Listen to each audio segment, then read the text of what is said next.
এক ভাই প্রশ্ন করেছে, কিছু সুন্নি আলেম আছে, কিছু গ্রাম্য লোক আছে যারা বলে ওহাবি আলেমের পেছনে নামাজ পড়া জায়েজ নাই।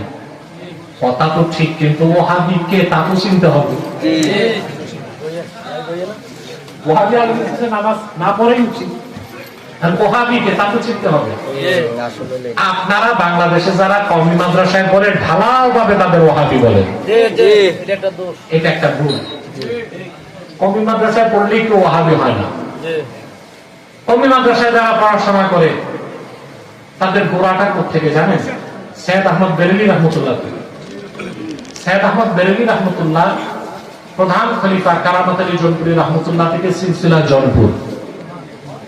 আরেক খলিফা নূর মোহাম্মদ জাহাঙ্গীর রহমতুল্লাহ থেকে দেওবন্দ। আরেক খলিফা নূর মোহাম্মদ নিজামপুরি থেকে ফুরফুরা থেকে আরো শাখা প্রশাখা বের হয়েছে। তো গোড়াটাকে সৈয়দ আহমদ বেরেলভী। তো সৈয়দ আহমদ বেরেলভী রহমতুল্লাহর যে মাসলাক ছিল, যে মাশরাব ছিল, জৌনপুর, ফুরফুরা এবং উলামায়ে দেওবন্দ মূল ধারার যারা, তাদের মধ্যে খুব একটা পার্থক্য নাই। এই জন্য আপনি ওই দেওবন্দে পড়লে, কওমিতে পড়লে ওহাবি বলবেন, এটা একটা অবিচার।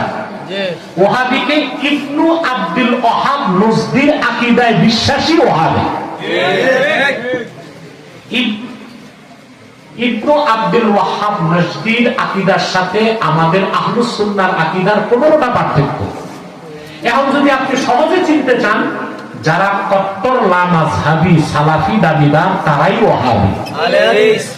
তো তাদের পিছনে নামাজ আসলে হবে না।